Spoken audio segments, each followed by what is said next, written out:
Good morning বন্ধুরা। আজ হলো 9 জুন মঙ্গলবার।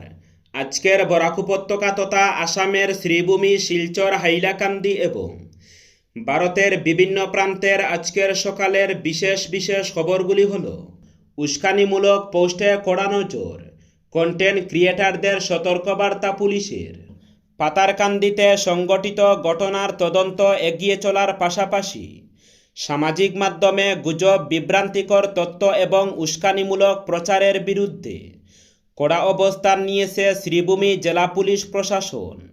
ঘটনার পরিপ্রেক্ষিতে আইনশৃঙ্খলা পরিস্থিতি স্বাভাবিক রাখতে এবং জনমনে বিভ্রান্তি ছড়ানো রুখতে সোমবার একে সাংবাদিক সম্মেলনের মাধ্যমে সতর্কবার্তা জারি করেন জেলার অতিরিক্ত পুলিশ সুপার ত্রিনয়ন ভূঁইয়া।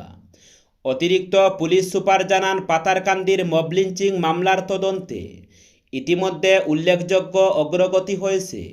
এই মামলায় জড়িত থাকার অভিযোগে মোট 5 জনকে গ্রেফতার করা হয়েছে। তিনি বলেন, ঘটনার পর থেকে সামাজিক মাধ্যমে বিভিন্ন ধরনের গুজব, অর্ধসত্য তথ্য এবং উস্কানিমূলক মন্তব্য ছড়িয়ে পড়ার প্রবণতা লক্ষ্য করা যাচ্ছে। এসব পোস্ট বা ভিডিও সাধারণ মানুষের মধ্যে বিভ্রান্তি সৃষ্টি করার পাশাপাশি আইনশৃঙ্খলা পরিস্থিতির অবনতি ঘটাতে পারে। তাই পরিস্থিতিকে অত্যন্ত গুরুত্ব সহকারে পর্যবেক্ষণ করেছে পুলিশ প্রশাসন। তিনি স্পষ্টভাবে সতর্ক করে বলেন, সামাজিক মাধ্যমে এমন কোনো পোস্ট, ভিডিও, লাইভ সম্প্রচার, মন্তব্য বা প্রচার করা যাবে না যা জনমনে উত্তেজনা সৃষ্টি করতে পারে কিংবা তদন্ত প্রক্রিয়াকে প্রভাবিত করতে পারে। যদি এমন কোনো বিষয় পুলিশের নজরে আসে, তাহলে সংশ্লিষ্ট ব্যক্তিদের বিরুদ্ধে প্রচলিত আইন অনুযায়ী ব্যবস্থা গ্রহণ করা হবে। মাত্র 15 মাসে 2 মন্ত্রীর কাজে মুখ্যমন্ত্রীর সন্তোষের বার্তা। কৃষ্ণেন্দুর গুরুত্ব বাড়ল গুয়াহাটি উন্নয়নের 12 কৌশিককে। গত সরকারের মাত্র 15 মাসের জন্য মন্ত্রী ছিলেন 2 জনে, কিন্তু কম সময়ের মধ্যেও দফতরের ভার সামলাতে পারদর্শিতা দেখিয়েছিলেন বরাকের 2 মন্ত্রী। তাই হিমন্ত 2.0 সরকারের গুরুত্বপূর্ণ বিভাগের দায়িত্ব পেয়েছেন 2 জনে। কৌশিক রায়ের হাতে এবারও রয়েছে খাদ্য দফতরের গুরুবার। কৃষ্ণেন্দু পালের হাতে এসেছে জনস্বাস্থ্য কারিগরি বিভাগের মতো দফতর। একই সঙ্গে এবার বরাক উপত্যকা উন্নয়নের ভারও পেয়েছেন তিনি। ফলে মন্ত্রিসভায় কৃষ্ণেন্দুর গুরুত্ব বৃদ্ধির স্পষ্ট ইঙ্গিত পাওয়া গেছে। নগর বিষয়ক দফতরের দায়িত্ব পাওয়ায় গুয়াহাটি উন্নয়ন বিভাগের ভারও এবার থাকবে বরাকের মন্ত্রীর হাতে। অসমের রাজনীতিতে প্রথমবারের মতো বরাকের এক সন্তান গুয়াহাটি উন্নয়নের দায়িত্বে থাকবেন।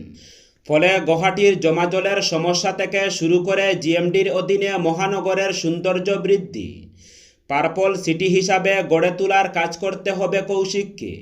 নিশ্চিতভাবে এটা গৌরবের বিষয়। রোগীদের আধার কার্ডে সঙ্গে আনার নির্দেশ মেডিকেল কর্তৃপক্ষের।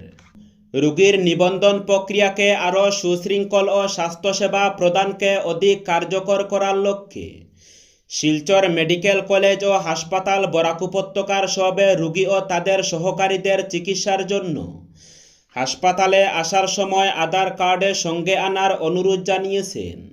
এই নির্দেশনা বহির্বিভাগ, ওপিডি ও অন্তর্বিভাগে আইপিডি ভর্তি সব রোগীদের ক্ষেত্রে প্রযোজ্য। হাসপাতাল কর্তৃপক্ষের মতে, আধার কার্ডে রোগীর সঠিক পরিচয় নিশ্চিত করতে, হাসপাতালের নথিপত্র তৈরি ও হালনাগাদ করতে এবং বিভিন্ন স্বাস্থ্যসেবা কার্যক্রমকে আরও সহজ ও কার্যকরভাবে পরিচালনা করতে সহায়তা করবে। রোগীদের নিবন্ধনের সময় আধার কার্ডের মূল কপি অথবা একটি স্পষ্ট ফটোকপি কিংবা ডিজিটাল কপি সঙ্গে আনার পরামর্শ দেওয়া হয়েছে।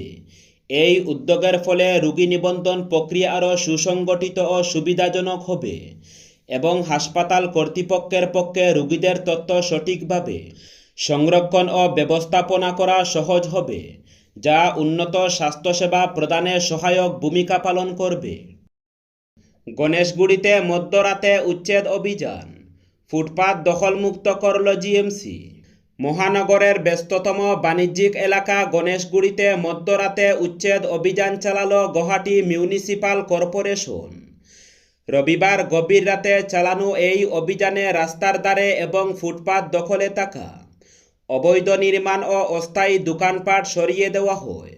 পথচারীদের চলাচল সহজ করা এবং যানজটের সমস্যা কমানোই এই অভিযানের প্রধান উদ্দেশ্য বলে জানিয়েছে পুর কর্তৃপক্ষ। জিএমসির পক্ষ থেকে জানানো হয়েছে, গণেশগুড়ি এলাকায় দীর্ঘদিন ধরেই ফুটপাত ও রাস্তার একাংশ দখল করে ব্যবসা বাণিজ্য চলছিল।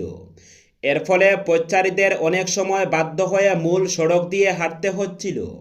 এতে দুর্ঘটনার ঝুঁকি যেমন বাড়ছিল, তেমনি ব্যস্ত সড়কে যান চলাচলেও সমস্যা তৈরি হচ্ছিল। এই পরিস্থিতির পরিবর্তন আনতেই রাতের অন্ধকারে অভিযান চালিয়ে ফুটপাত ও রাস্তার ধারের অংশ দখলমুক্ত করা হয়।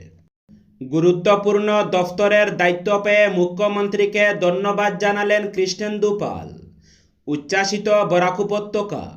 অসম মন্ত্রিসভার সম্প্রসারণের পর গুরুত্বপূর্ণ দফতরের দায়িত্ব পেয়ে মুখ্যমন্ত্রী ডক্টর হিমন্ত বিশ্ব শর্মার প্রতি আন্তরিক কৃতজ্ঞতা ও ধন্যবাদ জ্ঞাপন করেছেন পাতারকান্দির 3 বারের বিধায়ক তথা নবনিযুক্ত মন্ত্রী কৃষ্ণেন্দু পাল।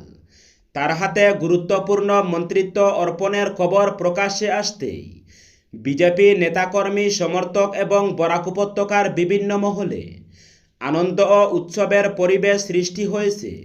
দায়িত্ব গ্রহণের পর একে প্রতিক্রিয়া কৃষ্ণেন্দু পাল বলেন, মুখ্যমন্ত্রী তার উপর যে আস্থা ও বিশ্বাস রেখেছেন তা তিনি যথাযথভাবে রক্ষা করার সর্বাত্মক চেষ্টা করবেন। নতুন দায়িত্বের মাধ্যমে জনগণের প্রত্যাশা পূরণ এবং রাজ্যের সামগ্রিক উন্নয়নে আরও নিষ্ঠা ও আন্তরিকতার সঙ্গে কাজ করার অঙ্গীকারও ব্যক্ত করেন তিনি বলেন, এই দায়িত্ব শুধু আমার ব্যক্তিগত প্রাপ্তি নয়, বরং শ্রীভূমি জেলা ও সমগ্র বরাক উপত্যকার মানুষের প্রতি সরকারের বিশ্বাস ও আস্থার প্রতিফলন। জনকল্যাণমূলক কর্মসূচি বাস্তবায়ন এবং উন্নয়নকে ত্বরান্বিত করাই হবে আমার প্রধান লক্ষ্য।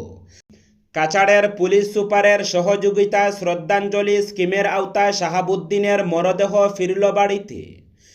হায়দরাবাদে ভয়াবহ সড়ক দুর্ঘটনায় প্রাণ হারানো কাছাড়ের আরকিটাপুরের যুবক শাহাবুদ্দিন লস্করের মরদেহ অবশেষে নিজ গ্রামে পৌঁছেছে। অসম সরকারের শ্রদ্ধাঞ্জলি প্রকল্প এবং কাছাড় জেলা পুলিশের মানবিক উদ্যোগে সম্পূর্ণ সরকারি খরচে তার মরদেহ পরিবারের হাতে তুলে দেওয়া হয়। চরম আর্থিক সংকটের কারণে পরিবারের পক্ষে মরদেহ ফিরিয়ে আনা সম্ভব ছিল না। এমন কঠিন সময়ে পাশে দাঁড়ায় প্রশাসন। এই মানবিক সহায়তার জন্য স্থানীয়রা অসম সরকার ও কাছাড় জেলা পুলিশ প্রশাসনের প্রতি কৃতজ্ঞতা প্রকাশ করেছেন। সোমবার ভোরে ডিব্রুগড় শহরে একে চাঞ্চল্যকর অপহরণের ঘটনা ঘটেছে। প্রাতঃভ্রমণে বের হওয়া একে তরুণীকে দুর্বৃত্তরা অপহরণ করে নিয়ে যায়। পরে তিনসুকিয়া রেল স্টেশনের একটি প্ল্যাটফর্ম থেকে অচেতন অবস্থায় তাকে উদ্ধার করা হয়। পুলিশ সূত্রে জানা গেছে, ডিব্রুগড় শহরের শান্তিপাড়া এলাকার পিএন রোডে সোমবার সকালে মায়ের সঙ্গে হাঁটতে বেরিয়েছিলেন ওই তরুণী। অভিযোগ, মায়ের কিছুটা পেছনে হাঁটার সময় পিছন থেকে এসে দুর্বৃত্তরা তার নাকে কোনো অজ্ঞানকারী পদার্থ প্রয়োগ করে এরপর তাকে জোরপূর্বক তুলে নিয়ে যায়। ঘটনার পরই পরিবারে চরম উদ্বেগের সৃষ্টি হয়। পরিবারের সদস্যরা বিভিন্ন স্থানে খোঁজাখুঁজি শুরু করলেও তরুণীর কোনো সন্ধান পাননি। এদিকে তিনসুকিয়া রেল স্টেশনের একটি প্ল্যাটফর্মে পড়ে থাকা একটি সন্দেহজনক বস্তা দেখতে পান কয়েকজন যাত্রী। বস্তাটি পরীক্ষা করে তার ভেতরে একে অচেতন তরুণীকে দেখতে পেয়ে তারা রেলওয়ে পুলিশকে খবর দেন। জানা যায়, বস্তার ভেতরে তরুণীর হাত পা বাঁধা অবস্থায় ছিল। খবর পেয়ে রেলওয়ে পুলিশ ঘটনাস্থলে পৌঁছে তরুণীকে উদ্ধার করে স্বাস্থ্য পরীক্ষা করায় এবং পরে তাকে ডিব্রুগড় পুলিশের হাতে তুলে দেওয়া হয়। বরাকের অন্যতম তীর্থভূমি 5 গ্রামের টান্ডাপুর সিদ্ধেশ্বর শিব মন্দিরে 23 ফুট উঁচু শিবমূর্তি স্থাপিত হতে চলেছে।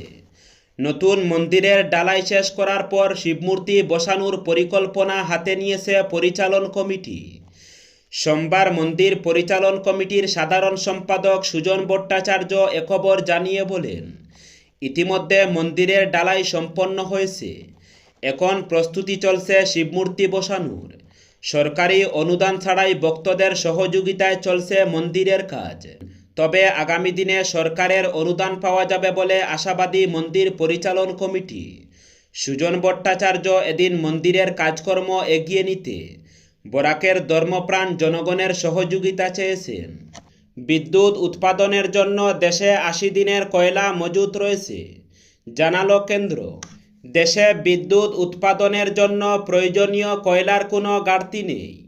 বর্তমানে কেন্দ্রীয় সরকারের হাতে এমন পরিমাণ কয়লা মজুত রয়েছে যা দিয়ে টানা ৮০ দিন বিদ্যুৎ উৎপাদন চালানো সম্ভব। সোমবার এই তথ্য জানালেন কেন্দ্রীয় কয়লা ও খনিমন্ত্রী জি কিষাণ রেড্ডি।